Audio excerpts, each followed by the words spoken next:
Shalom, everyone. Yesterday we discussed putting a playpen or a stroller upright and just by opening it the usual manner. So he has a few more examples of prohibited and permitted ways of um, correcting or fixing implements, meaning instruments or stuff like that. So just as Boneh and Soter apply to building or demolishing a house, the ground, or an ohel, which are the three examples that we gave so far, they also apply to building or demolishing an implement. Therefore, one may not insert the handle of a hammer into the hammerhead or a broom handle into the broom shaft. So, in terms of the hammer, if you remember, we talked about the fact that even though the hammer itself is mukta because it is used for doing something that is forbidden on Shabbat, but if you want to crack walnuts with it, you are allowed to use it if it's a whole hammer.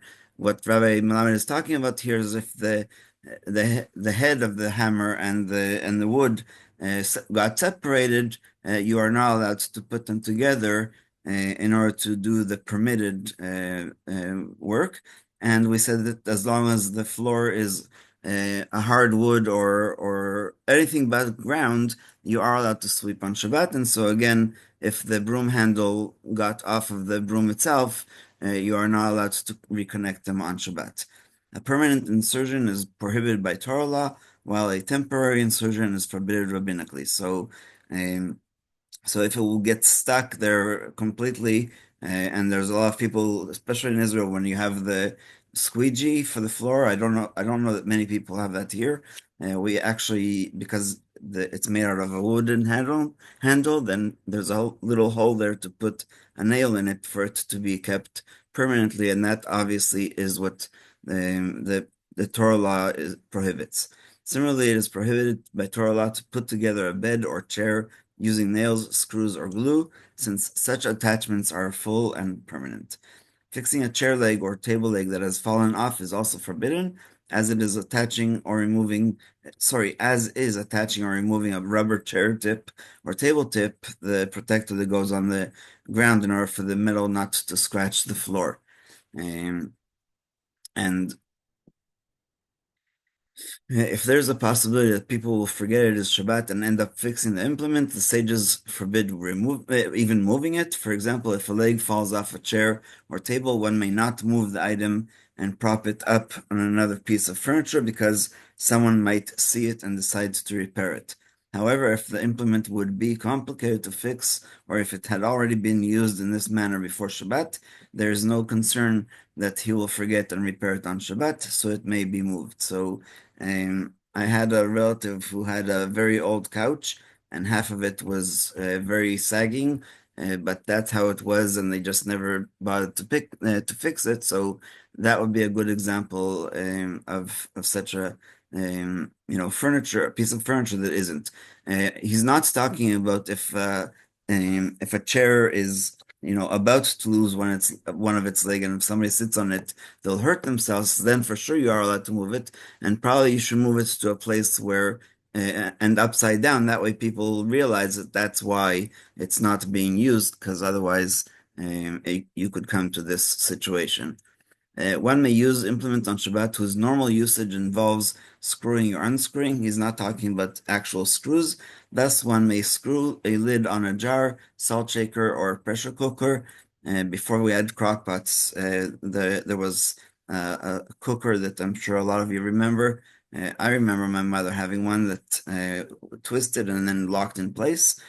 Put on jewelry whose ends screw together instead of just through the hole if there's a back end, or look through binoculars that are focused by turning a knob. Since this is the normal way of using these devices, screwing and unscrewing them is not considered a melacha.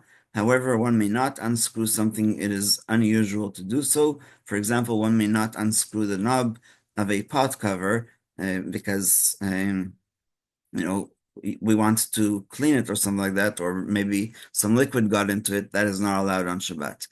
Most poskim allow adjusting the height of a stender by loosening a knob and tightening it at the desired height. The ones that we have in the yeshiva are just with a piece of wood that goes into those spaces, so we're not talking about that kind, but there are some that do have adjustable screw, as this is the normal usage, and the lectern remains usable at every stage of the adjustment, and just based on your height or how you want the book to be when you're sitting down. One may adjust a baby carriage or stroller with hinges or latches from an upright position to a horizontal one, and vice versa, like we talked about yesterday.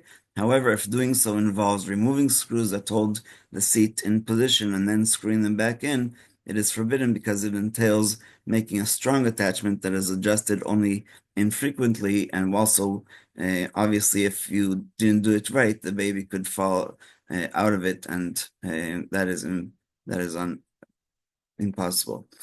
So now just one more halacha of laws of permissible assembly and disassembly of implements. There's a difference between attaching things to a house and attaching things to an implement. One may not add anything to or remove anything from a house, even if it is attached loosely, since the house is considered permanent. For example, one may not install a window on its hinges or remove it from its hinges, although it is attached loosely and it is easy to make or break this attachment. It is forbidden because the window is part of the house.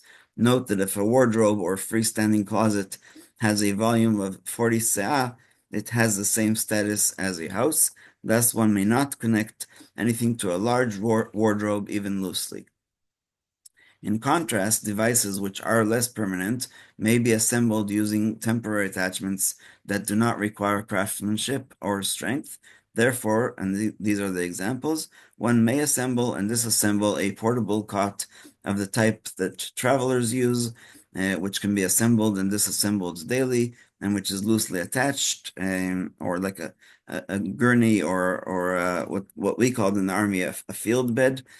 Similarly, one may remove the door of an implement that is easily assembled and disassembled and that turns easily on its hinges. Technically, one should be permitted to place this door on its hinges as well.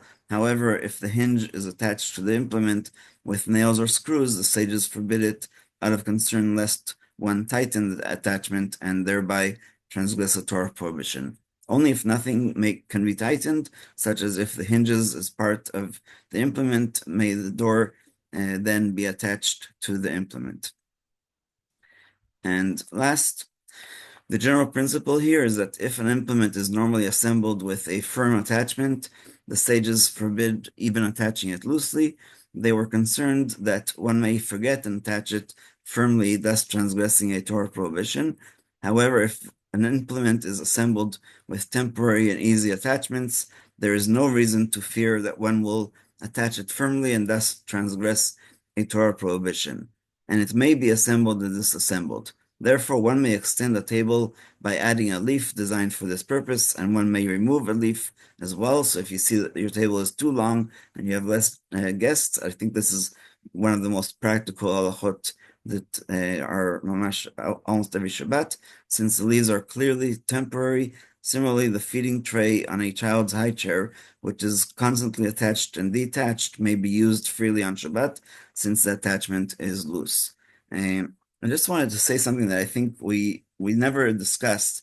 There's a prayer that was said when rabbis, our sages of the Talmud and Mishnah, went into the Beit Midrash. They would say it in the entrance of the Beit Midrash, basically praying to Hashem to make sure that they did not make any ruling or anything that sounded like a ruling by mistake, that it was not correct. It's a very, very heavy responsibility to be able to make these differences, specifically about what we just learned, where we talked yesterday about a carriage being opened and even a playpen, but not Lego blocks that have a space of 3 inches by 3 inches. So it's a great responsibility, and so it's actually suggested to read the Halachot of Shabbat. It's not like Yantiv where it's only 30 days before, but rather to try to learn as many Halachot of Shabbat possible and to repeat them if something is not clear. And I think that that's really the purpose of that prayer. And so we'll dedicate this learning to Rabbi Hertzfeld's father, Hashem Yamaleh Kol Mishalot Libo Tova Ad 120, and we will stop here.